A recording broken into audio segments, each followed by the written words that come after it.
We are here for our daily drop-in here at the Teach Better team, happening every single Monday at 7 a.m. Eastern, live on Facebook, YouTube, Twitter, and Twitch. My name is Ray Hewart, and I'm really excited that I have Brad Hughes again with me. Hey, Brad, how you doing? Ray, I'm doing great. Thanks for having me back. It's exciting to be here on the Daily Drop-In. Oh, we're so excited. We have a lot in store for all of you, so please feel free, as usual, to be starting us off with good morning messages. Share where you're watching from in the comments. We'd love to hear from you. Obviously, for the entire daily drop-in today, we're going to continue along with that weekly theme we've been having. This week is all about communication, and we have some surprises in store as well, so we'll be right back.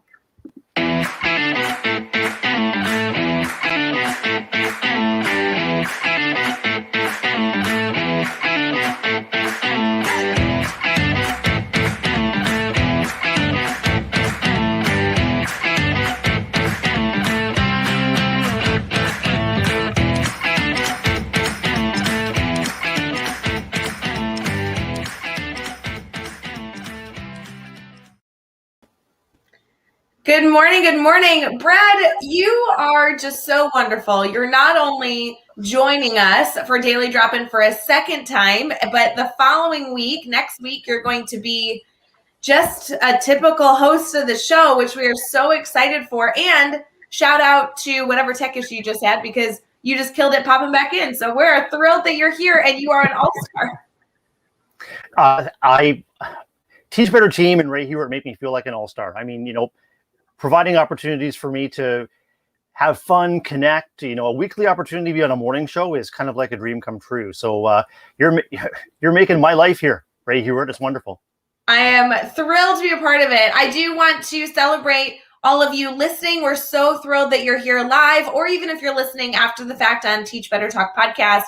We want to start out with a big morning cheers, saying that we hope you have a wonderful day. We're so excited that you're here starting your morning with us. Feel free to utilize our comments, our entire stream to support you. The Daily Drop-In was actually started back in 2020, March of 2020, when the entire world was changing due to the global pandemic. And the goal of Daily Drop-In was just to be around in case you needed anything. And that's what it continues to be. So good morning to all of you here. I am so thrilled to see some of you are currently making your coffee, grabbing your coffee. Maybe you're getting dressed or brushing your teeth for the day.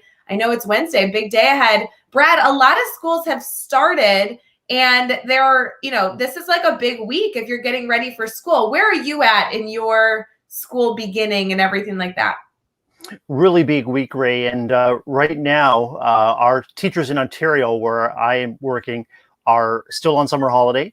But you've heard it said that July is the Saturday of the summer, and August is the Sunday. And so I know that teachers and educators all over the place are anticipating that return. Some may have already been into school to check on their classroom, get things ready. I know our custodial and facility staff has been really busy all summer, just making the school look as awesome as it can be. And so principals and administrative staff are back in schools next Wednesday to help get things up and running. Probably answering a lot of phone calls from parents about the status of the school. Are we open? Are we closed? Are classes ready? That kind of a thing. And then we'll start to welcome our staff members back and kick off the school year with fun and excitement. Oh, I cannot wait. This is such a wonderful time of year. I was chatting with a few educators yesterday, and truly, regardless of the type of where you are in the world, everybody starts at different times, it seems like, for the back to school system. And it's so exciting to see that starting, because there's so much creativity that is all over the internet right now of educators sharing their voice, sharing the work they're doing, sharing their classroom with other teachers, but also with their community. It's such an exciting time. I love this season. It's so fun. It is the most wonderful time of the year, and it's an incredible mixture of positive anticipation, but also managing your own energy and emotions around just the stresses and concerns about what it means to welcome a group of young people and to welcome an entire school back, especially when a lot of these young people haven't been in schools for maybe close to 2 calendar years. And it's a real opportunity, but it's also a huge responsibility. So my huge congratulations and my huge esteem and empathy to all educators, no matter where you are, getting things up and ready to welcome your kids.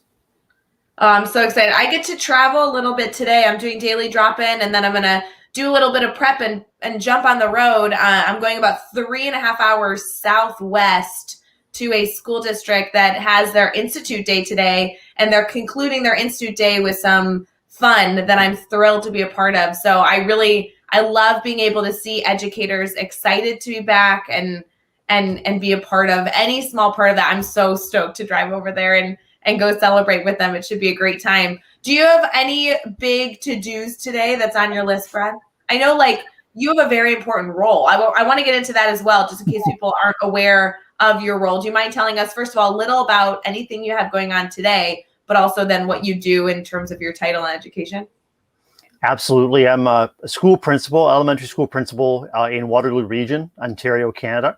Right now, we're on vacation. We have an RV that we keep year-round right at Lake Huron. And so it's an awesome spot close to the beach. And we're welcoming my son and daughter for a few days today. I've got a son who's 21 and a daughter who's 19. So they're doing their own things back at home in Waterloo. And so they're coming up to visit for a few days. And so that's the exciting part of my day, and just kind of reconnecting with them and getting all of our traditional family activities back up and running for a few days. So that's where I'm at. I'm looking for, this is an amazing way to start the day. I look forward to connecting with you personally and connecting with all of our viewers and listeners. And this is just an amazing way to start my day. Oh, that's a huge celebration, Brad. I'm so excited to get to hang out with the kids today. That'll be so fun. We're going to transition here to our good news segment, where we are able to share good news with each and every one of you every single morning to not only kick off your day with some fun, but also utilize it in your classroom to communicate, to build a relationship with colleagues. We have a little bit of a new element today that we're going to add in thanks to Rachel on the Teach Better team. So we'll be right back.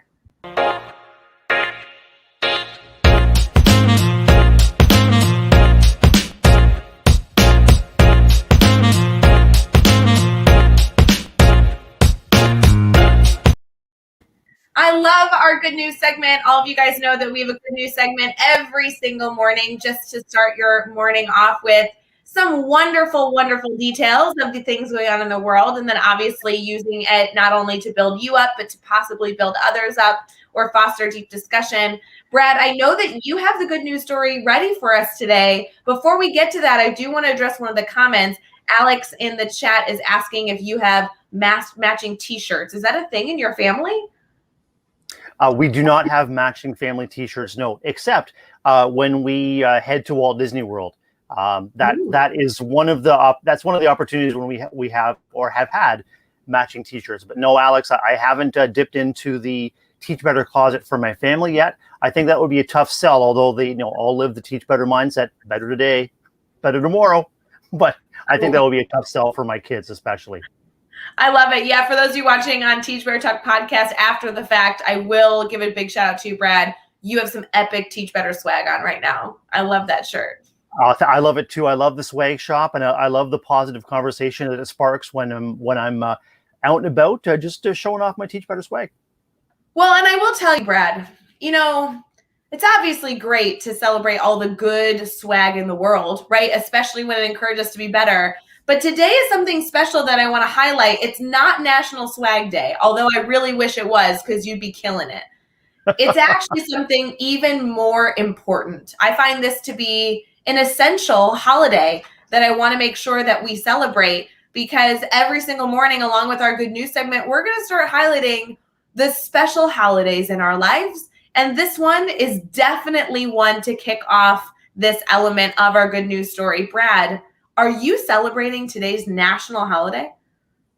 I certainly will be. I'm grateful that I'm in a spot where I have easy access to a campfire. I've got people to celebrate with, and I have the raw materials needed right in the pantry.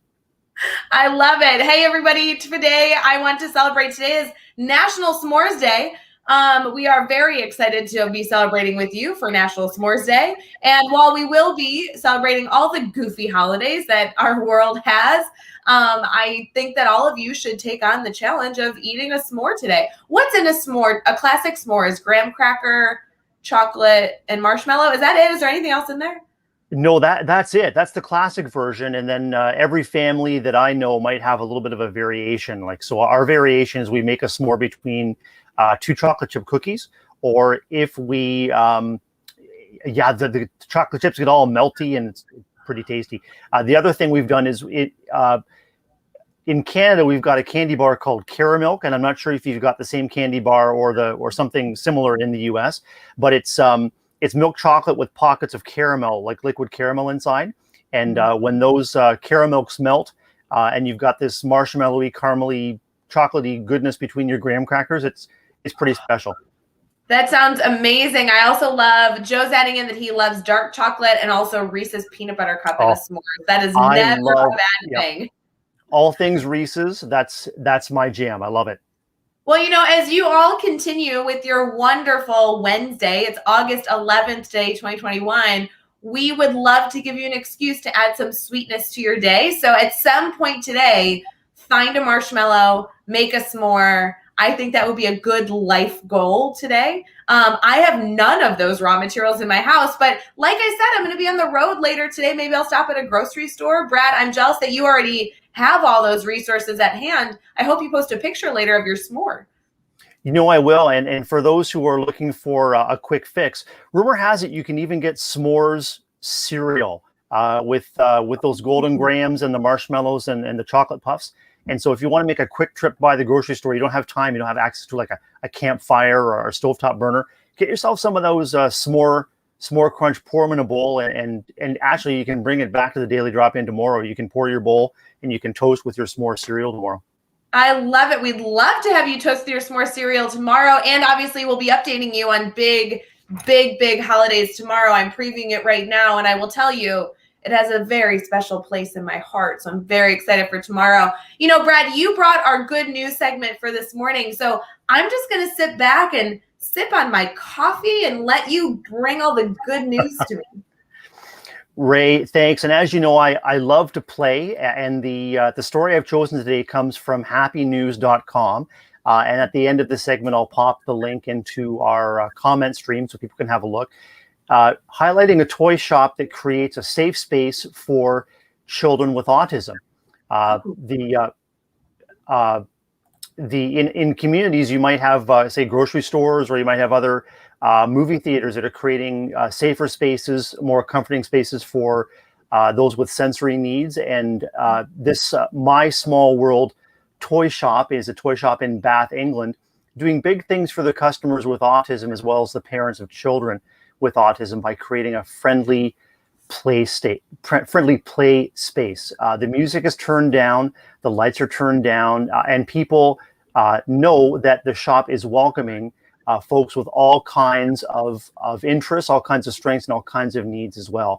One parent of an autistic child writes, "You worry at the time what people are thinking of your child because you know that they're not naughty. They're just being themselves, and sometimes in a store setting they can become overwhelmed." And so this shop is, welcoming families of children with autism. One thing that I think is fantastic about this story is that it normalizes and makes neurodiversity part of the community conversation. And as people visit the toy shop with their kids, whether they're neurodiverse or not, they see people in the community doing something tangible that's making a difference, and maybe a difference that no one has ever tried to make for families with kids of autism like that. So I love seeing opportunities like that in different communities to make spaces more inclusive and welcoming. And I wonder, in terms of framing this for kids, if you could ask kids to think about examples in their community where the spaces or the routines or something has changed to make it even more welcoming. And then you can look inwards and say, is there anything in our classroom that we could do, anything in our school community that we could do to make it even more inclusive, welcoming, and safe for everybody? Oh, what a powerful story. And I love the transition you took there of then how to bring that to your students or to your colleagues or to your staff, depending on your role in education. I mean, that's the point of these good news stories, is not only to obviously celebrate the wonderful things going on in the world, but also to then utilize that power of good news to build further, a further impact. And so I would love to hear in the comments, if you live in a community that has something like this, that that creates an intentional welcoming space to any type of person. We'd love to see those in the comments and give them a special shout out here on the Daily Drop-In. Brad, I know that you had a very busy day yesterday, and I don't believe made it to our administrative mastermind. But yesterday we had a conversation for an entire hour in the Teach Better Team Admin Mastermind about creating safe spaces. It's really funny that you just brought this up. And the dialogue was all about striving to ensure that regardless of your school building, regardless of your community, that you are being inclusive. And there was a lot of dialogue around creating safe spaces, or how we celebrate certain holidays, or how you speak to certain groups about other groups of people. And it was a really healthy dialogue that I didn't expect for August, beginning of the year. But that was the way our conversation went in the evening mastermind. It was very, very interesting. Good insights shared there. Sounds amazing, and I'm sorry that I missed that. What I will say is that I think it really speaks to the commitment of those in that mastermind to put first things first in terms of the foundation of a positive school year is just checking your environment for opportunities to continue to improve the way you make all community members feel welcome, whether they are parents and caregivers, your staff members and educators, any visitors to your building, anyone that works in your district, your facility staff, your postal carrier. What does it mean? What does it feel like to step into your building and to know that you're welcome? It's something that, in my experience, and people have reflected on the school environment that I serve and that I work in. It's something that you can actually feel. There's a sense of calm, a sense of welcoming, and there's also a sense of striving just to do a little bit better each day, and sort of, you have kind of radar turned on all the time to checking for opportunities to make your space even more welcoming. Who might not be being served, who might be being underserved or underrepresented, and just making sure you've got clear communication between all your stakeholders and the people in the building, and especially the kids. How can we make these spaces work better for them?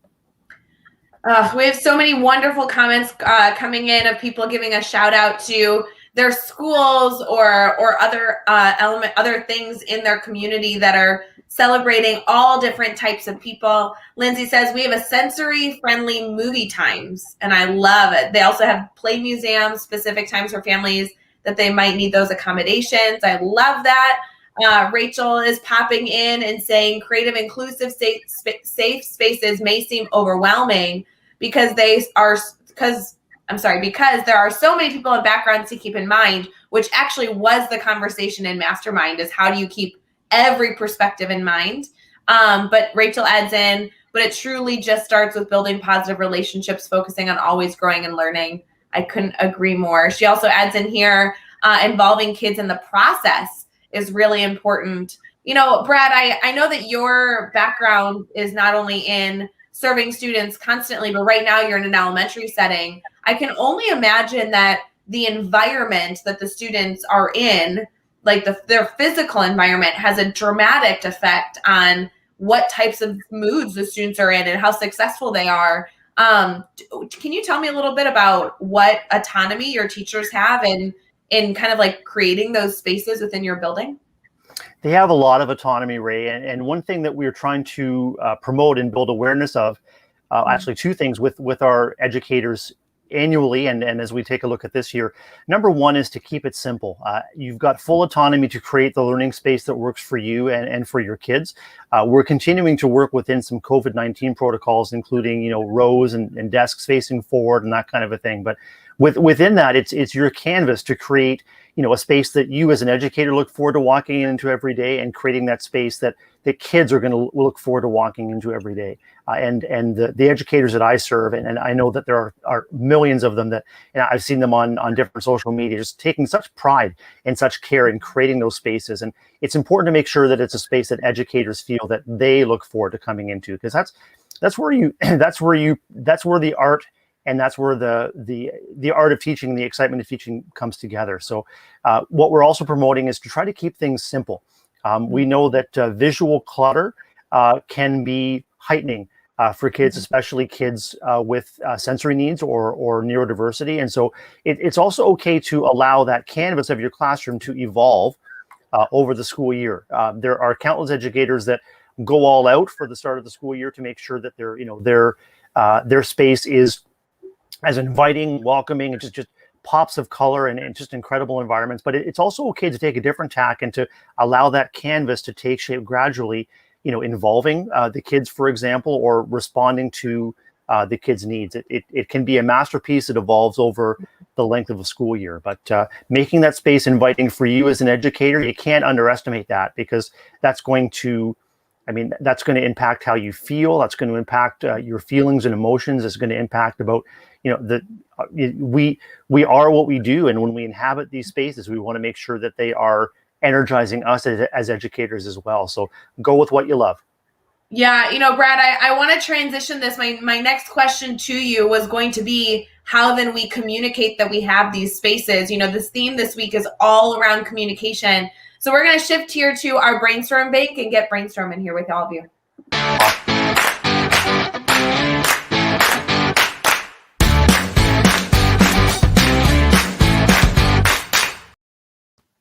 All right, you guys already know how this works. You can head over to teachbetter.com/brainstormbank and share a question with us at any point in time throughout your day. We just opened up that space to simply allow for you to submit questions throughout your day that you want to make sure is discussed on Daily Drop-In. Obviously, if you're here live with us, you can share your comments constantly in the chat so that we will do our best to try and address them as frequently as possible. Brad, we were just discussing, creating these spaces, these inclusive spaces for our students. And I really appreciate that you bringing up that there's still so much COVID protocol going on. I know a lot of educators that have a big passion in that physical space design could be struggling right now, because COVID does limit us with what we're able to do safely right now, which just is a reality of our world that we need to accept and brainstorm forward with. But the theme for this week has to do with communication. And I think communication about your physical space is a really important thing that we should be doing at the beginning of the year. We have students entering the building possibly for the first time, or at least for the first time in many years. We have parents that are anxiously eager to see what the school year is going to look like. And depending on the grade level, they might be trying to introduce themselves not only one teacher, but possibly, 8 to 10 teachers that are going to be in their child's life. And not only communicating the resources and the content they'll be using, but also better understanding the type of environment that their child is going to be in and spend their time in is essential. What are your thoughts on that communication element? Oh, I've got lots of thoughts, Ray, and I hope so. you've got my brain really going here. The first thing is that what families want to know first and foremost is, where do I go? Where do I stand? How do I get into the school? Just the basic logistics that, anything that you can provide to let families know where to go on the first day, what to expect. That's going to ease their mind. Anything that you can do to ease those worries and ease their mind is going to go a long way. It's a huge investment that you can do straight away as an educator to build those foundations of strong relationships. And then as questions come in that you might have overlooked, you might get the same question 4, 5, 6 times. That's a real clue that's communication that others are going to be seeking as well. So I encourage educators, as they're working out the nuts and bolts of the logistics, is welcome questions, and just make a commitment to continuing to clarify, even if you get the same question 6 or 7 times. Yeah, Brian, I'm going to pause you there, because I think that's really important to emphasize. It actually goes along with your suggestion that you made last week, where we had a different theme we were discussing.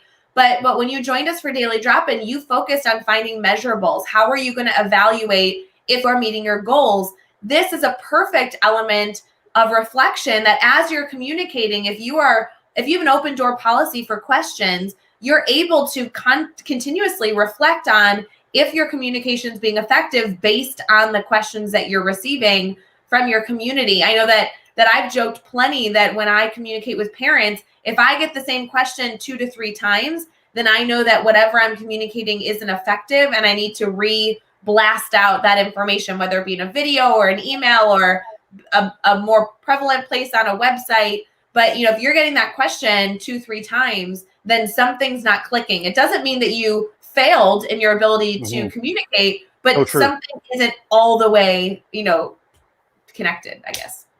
Yeah, it's easy to have a mindset of, or it's easy to shift to sort of diminishing yourself and beating yourself up if something falls flat.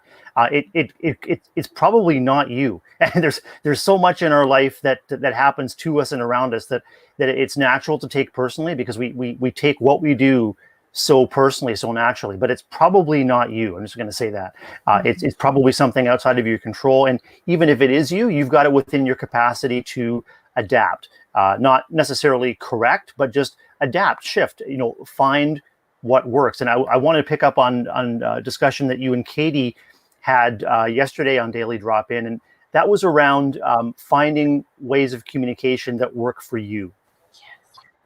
Yes.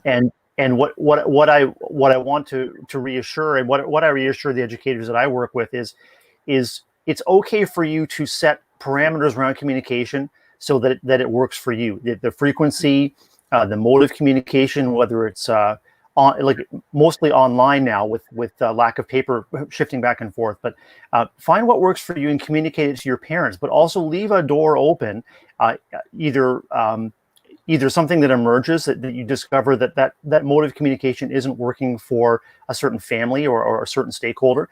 Then you can adapt, but it will likely work for most.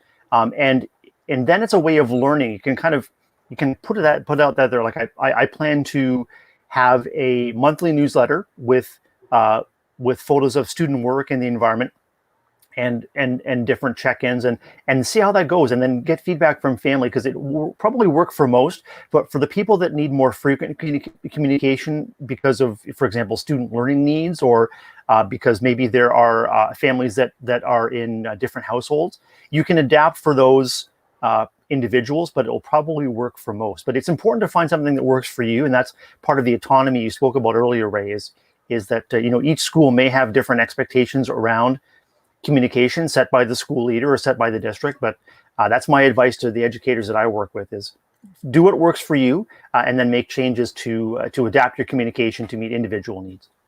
Yes, I really appreciate that we finally got there in that dialogue yesterday with Katie Miglin. She was such a fun guest to have on the Daily Drop. I know she's joining us again next week on Monday.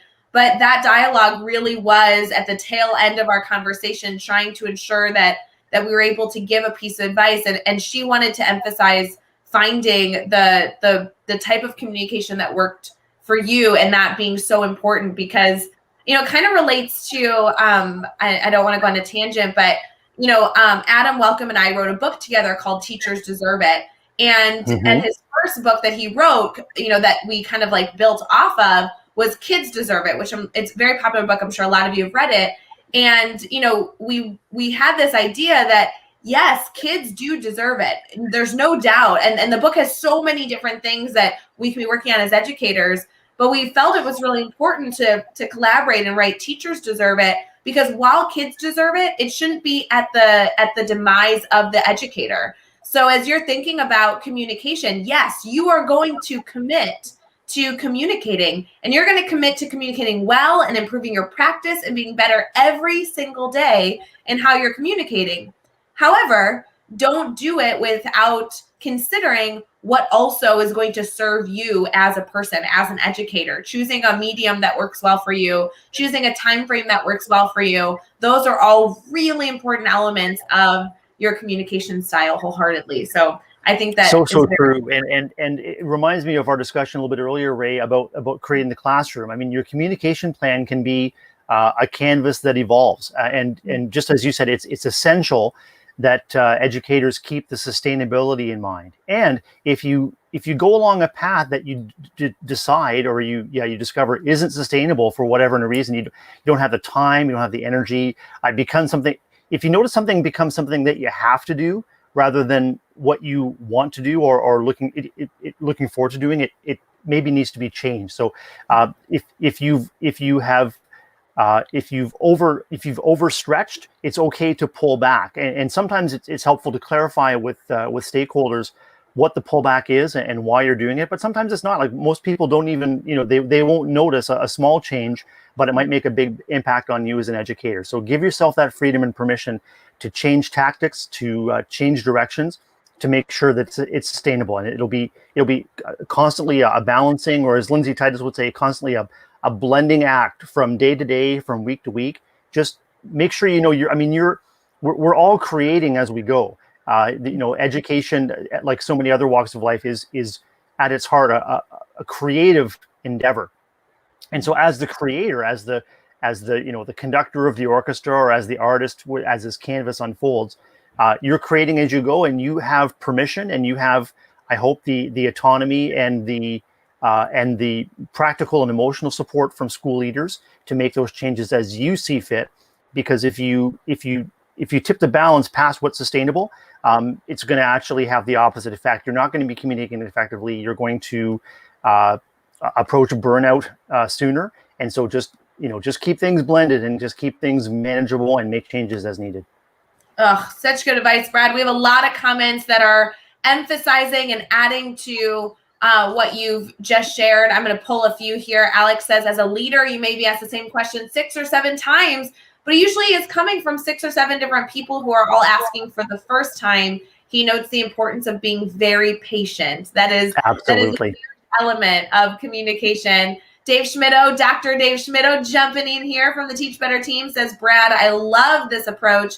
Create a plan, then seek feedback. It's okay to start with a plan that works as long as you're fluid enough to adapt, which is such an important element for us to consider. I know that we're not going to be able to jump into all of these comments, although I love that you guys are filling up our chat right now. Alex poses a question saying, when seeking feedback, I try to look for those ideas, or for whose ideas are missing. Why didn't we get response from them? Brad, it's interesting because we first added this element of hearing from your essentially your audience, right? Hearing from your parents to understand their questions, but it actually is data in and of itself. If you don't hear from them, it could be data that you're communicating effectively, but it also could be data for something else. What are your thoughts on that?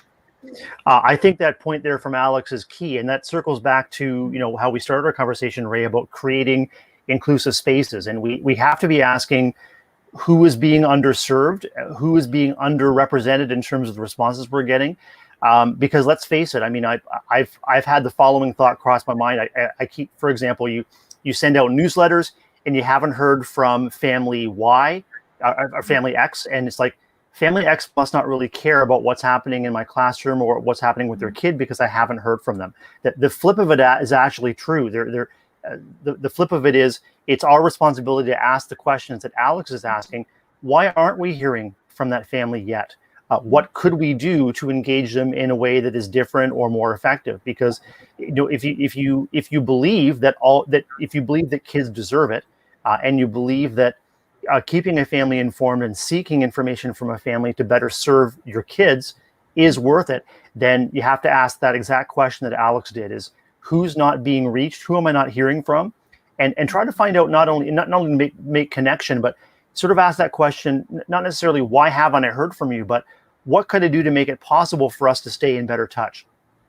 Sometimes I find that for families who are learning English as an additional language, sometimes siblings or family friends who can converse easily in English with you, if English is your language of instruction or language of communication, just looking for other stakeholders that can assist communication, and you can actually find some really effective sort of workflows that facilitate communication in ways that may be unexpected. But if you figure out where the family is at, and the question you want to ask is, how can I make communication with you more frequently? Because I want to keep in close touch, because I know that we both want the very best for your kids. And when kids know that parents and educators are working as partners, they feel supported and they see that support as well. So a great observation from Alex. I couldn't agree with that more.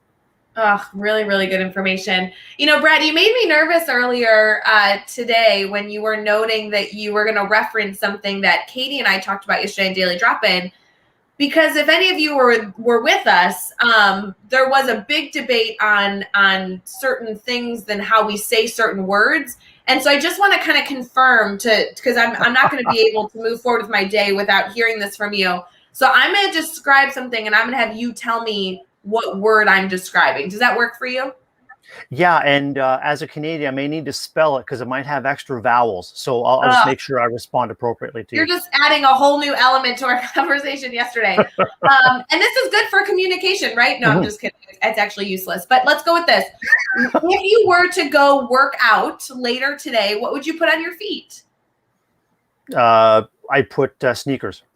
Sneakers. Yeah. Interesting. Okay. If you who lives very far away from me, we're gonna drive to my house on a fast road, what would you call that? Highway. Because we don't have interstates in Canada, so I'd call it a highway. But when we cross the border, I know what an interstate is. So I'd get on, I'm not sure if I get on I-95 and go a little bit south and then zip west to Illinois. But yeah, highway. There you go. Can you tell me if I was having a wonderful ice cream dessert and I wanted to put some hot chocolate on it, and then what else might I put on that is sweet? Sprinkles, not Binkies or Jimmy's. Sprinkles. Yeah. Okay, sprinkles, yes. I'm thinking of something I might drizzle on top that is kind of amber in color. Yeah, that would be caramel, not caramel. No! Caramel, yes. Now, way back when in the Teach Better drop-in, you were talking about first jobs, and there was either your guest or someone chimed in about how many people have first jobs at McDonald's, and that was me. Yeah. And I worked at McDonald's as a crew member, crew trainer, and manager for almost 10 years, and I can tell you that the menu item is hot caramel sundae, not hot caramel sundae, at least here in Ontario. Terrible, terrible. All right, wait, what were some of the other ones? If you in the chat remember all these, hold on, what about something that you put on that keeps you warm and it has a hood? Hoodie. Okay, so I would call it a hoodie too. Okay, that's good. What I know there were at least two more. I just can't think of what they were. Yeah. But it was a very fun dialogue yesterday. If you missed that, you can always catch our episodes after we've gone live on all of our social media platforms that we stream to. Obviously, we're streaming every single morning on Facebook, YouTube, Twitter, and Twitch. But you can also obviously check out the episodes without the video and just an audio form as a Teach Better Talk episode of our podcast. I will give a shout out. We officially have a daily drop-in up at teachbetter.com. You can head to teachbetter.com/daily drop-in to not only learn about the show, but also submit your questions, participate, suggest guests to join us, and everything in between. Oh, I do remember another. Thank you to Megan Wells in the chat. Brad, what's the coloring tool that you use that's kind of waxy? It comes in a box with a lot of colors. Those are crayons. Oh, I'm sorry. What? One more time? Crayons. No, why? Yeah, they're crayons, and when I'm coloring with crayons, especially if it's in the afternoon or evening, I enjoy an ice cold can of pop, not soda. Nice job, Brad. And it's if it's Coke in a can, that's great. But if it's not Coke, then you name what it is. It's Sprite is not Coke.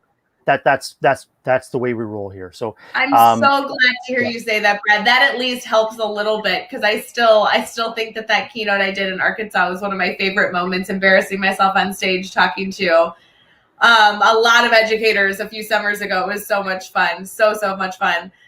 Brad, there's so many questions that we're able to discuss during our Brainstorm Bank segment. And obviously, we love when people are sharing in the comments or when they're submitting their question over at teachbetter.com/brainstormbank. But I do have one more question from you that was posed to us from our network, which was an educator who was building an introduction grid. For those of you who are new to the Teach Better team, we do, kind of professional development for educators around the world. But one of the things we like to focus on a lot is a mastery learning framework. And this mastery learning framework that we're not really going to dive into for this segment, at least, unless you guys have specific questions, is focused on creating a self-paced classroom. And one of the elements that we suggest when utilizing this framework is to do kind of like an introduction unit to get your students practicing these new procedures and kind of shifting their mindset to ensure that they really understand that they, as students, have full autonomy over their learning. And the teacher is going to transition from a content delivery system to actually being a facilitator of that learning experience. This question specifically posed was what to include in that introduction grid where the students are able to practice these procedures over and over. So the question I wanted to pose to you, and I apologize for that long backstory, was maybe to brainstorm a little bit with me as we're talking about communication. We're not only talking about communication to our stakeholders, but also communication to our students. And I'd love to kind of brainstorm and spitball, and especially those of you in the chat, I'd love you to participate. What are some things that you want to communicate to students the first week of school? And obviously the first week is arbitrary, right? But when your students come into your learning environment, what are the things that you want to communicate? And some of those things might be your grading policy. Some of those things might be, how your classroom operates day to day, those routines. But other things might include like how you sharpen a pencil or appropriate times to go to the bathroom. I mean, can we brainstorm some of those so that people working on this introduction unit can have, kind of a checklist to ensure that they used all of those? Absolutely, Ray. And I'm not sure how this could actually be included in actually the foundation I want to talk about. I'm not sure how it would be included in a mastery grid, except in how it's presented. And that is, you want to attend to the affective domain first and foremost. You want to make sure that you're communicating with everything that you have and with everything with you that you are. You want to embody excitement, welcome, care, and belief in the kids. The number one thing you want to you need to communicate with all of your kids when you have them back is, you are so glad that they are there. You are excited to see them. You are wildly excited about what each and every one of them can bring to the classroom. You're looking forward to getting to know each of their strengths. You're excited for the privilege of helping them discover and address their needs and next steps. But that's not only what you say, but it's how you look. It's how you adjust your posture. It's how you adjust your facial expression with soft eyes and maybe a medium voice. The warmth and the tone of your voice and the timbre of your voice. And especially at first, take things slow, because I remember you're welcoming your class back for the first time. Maybe it's a brand new grade, or maybe it's a brand new school, and your heart is racing, and there's a lot of adrenaline for you, a lot of positive anticipation. So it's essential with the communication to slow things down, because the kids' heart rates and anticipation, excitement is also going to be very high. And when those heart rates are high and when the speech is fast, people are still attending to how they're feeling inside. They're not yet really attuned to listening. So that's the first thing, Ray, is to communicate that sense of excitement, hope, and welcome. Slow things down, and then as you introduce that mastery grid in terms of the class routines, you want to include the emotional state as well as the nuts and bolts of how to sharpen pencils and how to get around the classroom. Well, and I think you're touching on an exceptionally important point, Brad, because we can list out all the procedures that we want to make sure our students learn, not only to support a mastery framework, but also to support the classroom. Holly Stewart just commented, and she'll be joining us for Daily Drop-In tomorrow. Holly, we're so excited to have you. But she jokes in here like, oh, how do you glue something into an interactive notebook? Like, that is an important routine and skill that you're going to want to share with students. But Brad, your focus on wanting to ensure that there's this overarching reminder, constant reminder that student has on the feeling of the classroom, it absolutely is essential to be building in, not only in the times where you're speaking, you reference tone of voice or body language, but the types of activities that you're going to have students do to practice some of those skills can be connected to that feeling, right? They could be gluing in something to the interactive notebook that's science related, and that's fine. They also could be practicing that skill, gluing in something that has to do with monitoring emotions or how to communicate effectively with classmates.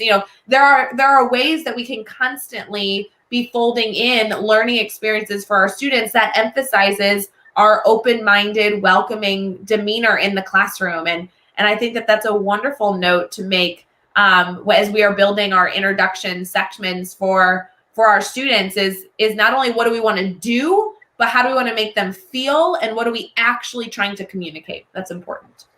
Precisely. And the art of teaching, and when I've seen teaching at its best, it's about capitalizing on these moment to moment things that are happening to teach the skills or to illustrate how the way things are done in our classroom. And it's normal and understandable. And I've done this myself as a teacher, especially as a beginning teacher. You want to roll out the rules and expectations. You want to roll out the routines. You want to practice, practice, practice. We're going to practice walking in the hall. We're going to practice entering and leaving the classroom. We're going to practice the transition from say instruction to lunch.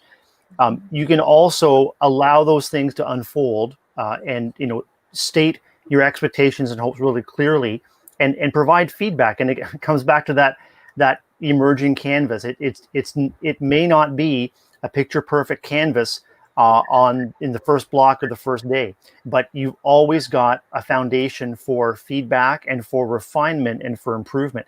And if you can weave, Ray, in that feedback, if you can weave a sense that, hey, we've got this, and setbacks are going to be a normal part of what we do here, and we're going to learn from and improve through setbacks. And so if you're correcting a student, or if you are redirecting a student, or if you're refining a procedure, you're communicating not only with what you say, but what you do. Hey, we've got this. I know you've got this. It's our first time through. It's our second time through. But back to Alex's comment about 6 times the same question.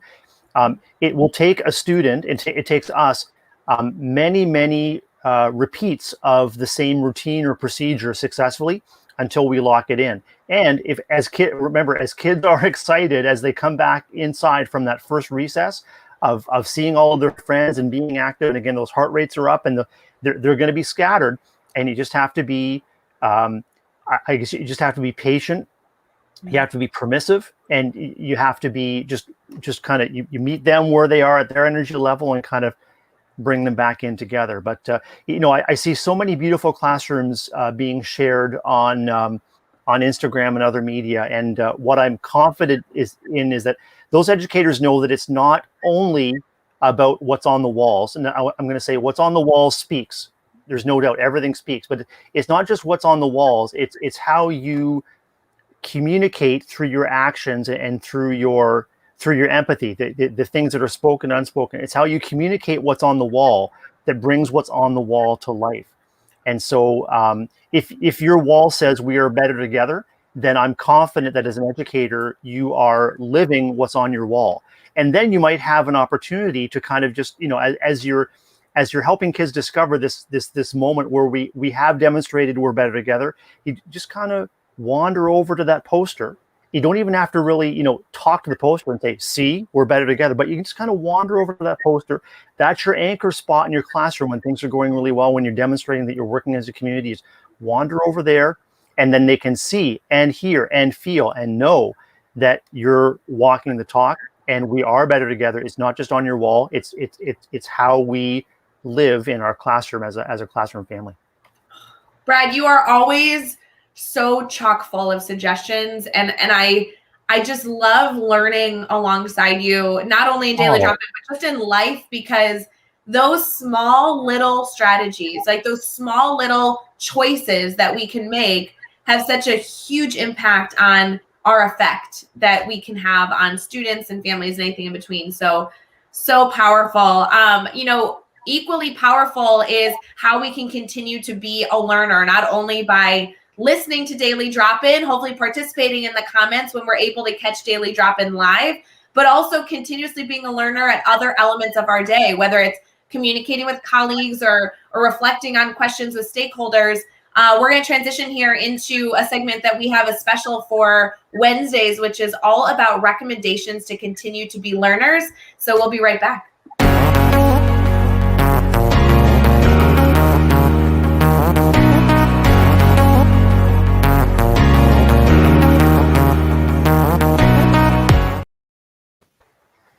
Brad, I know that the Daily Drop-In is kind of the same day today, but there's small little tweaks that every single day has, in addition to obviously having some wonderful faces that are able to join the Daily Drop-In. Brad, I love going live with you, so I'm so glad that you're going to be a part of every single Friday starting next week. But Wednesday's kind of fun because we get to recommend something that people can go and learn further, whether it's learn more about our theme for the week or learn more about really anything that people could go and kind of consume information and maybe interact with something new.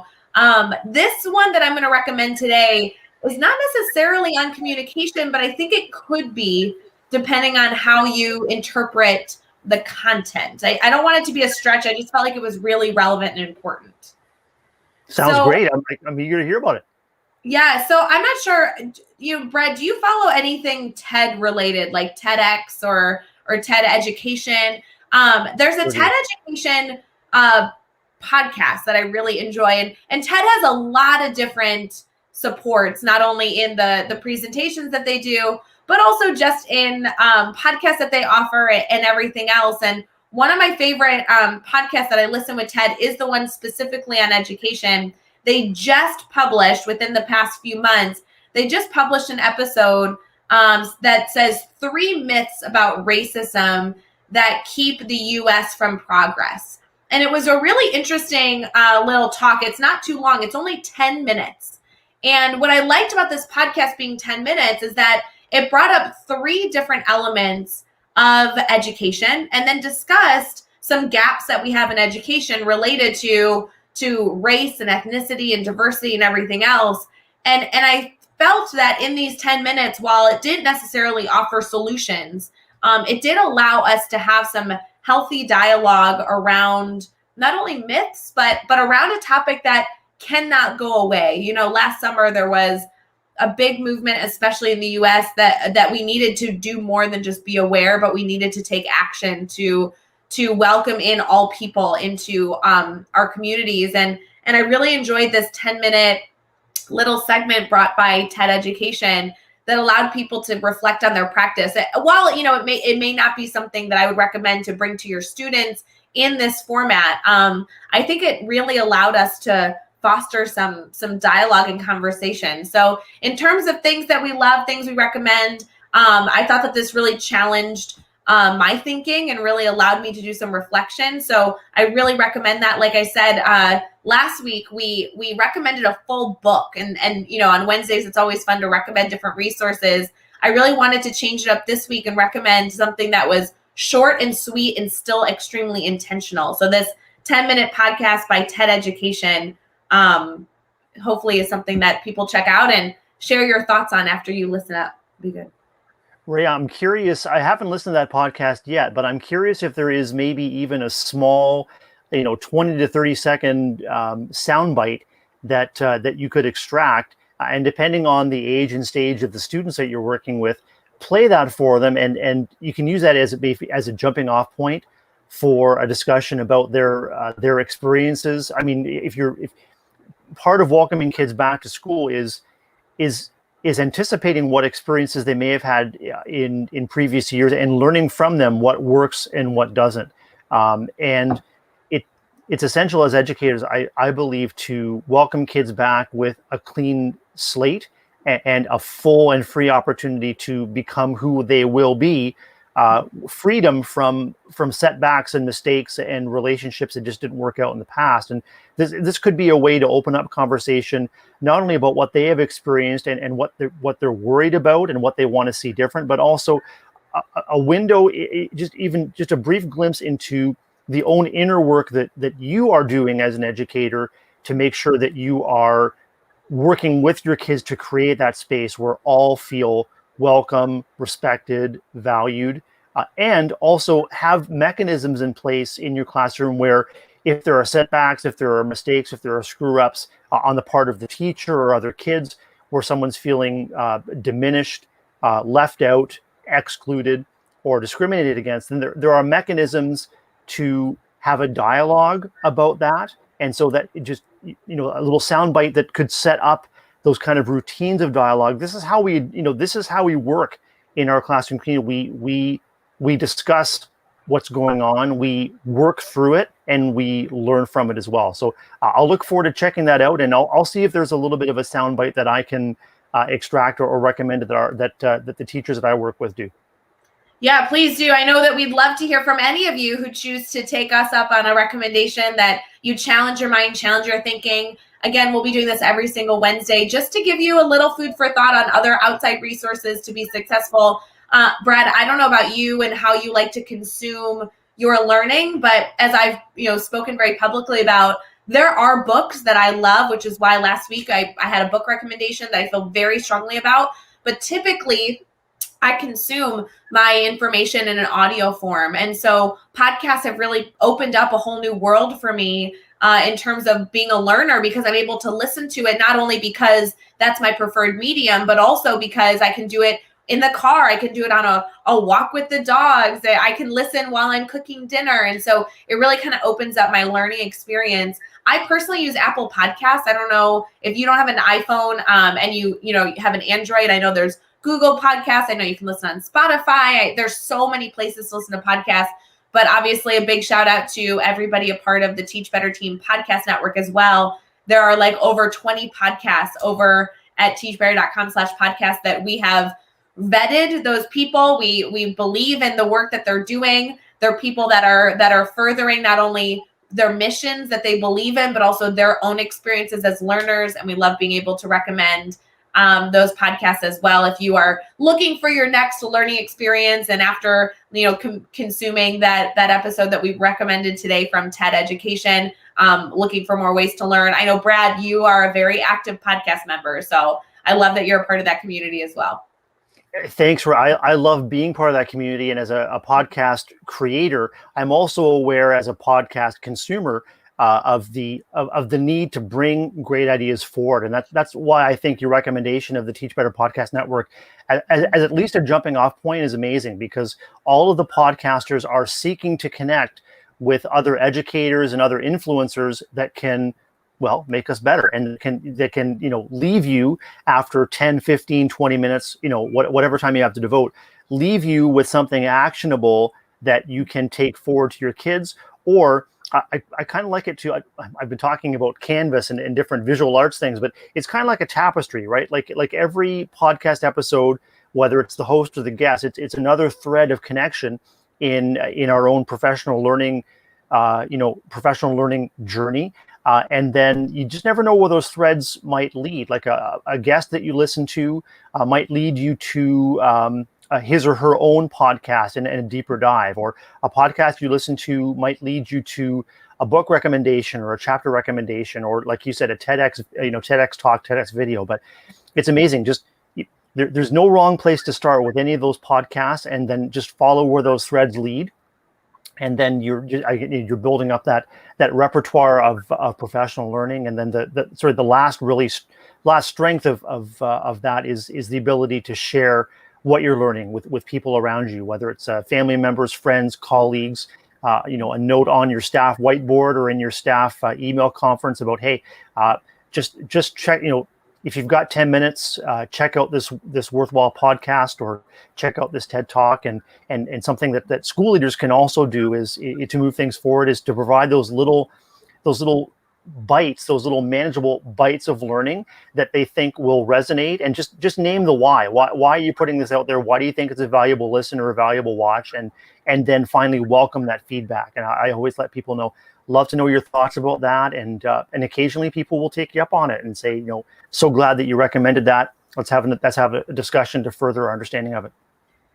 Brad, you are always, first of all, the best guest ever, because you bring things back to what we were talking about, that tie-in right there about communication.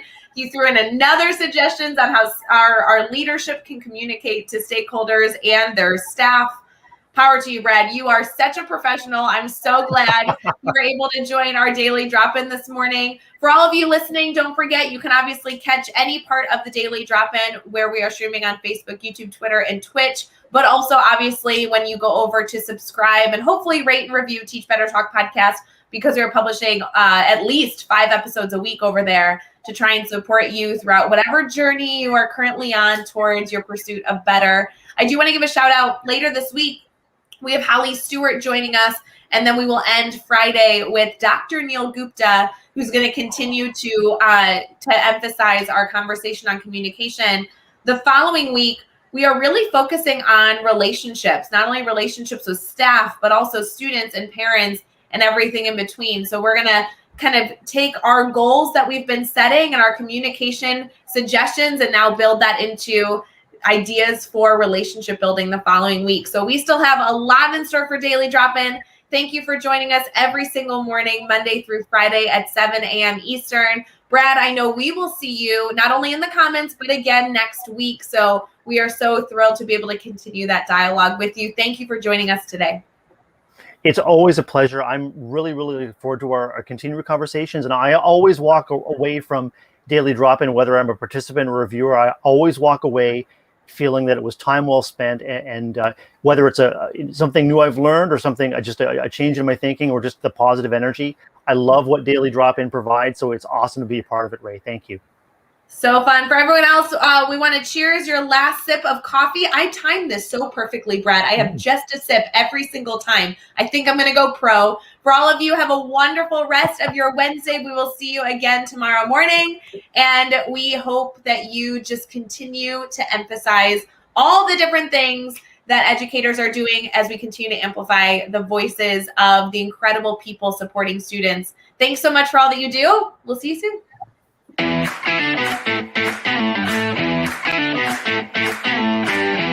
Thank you.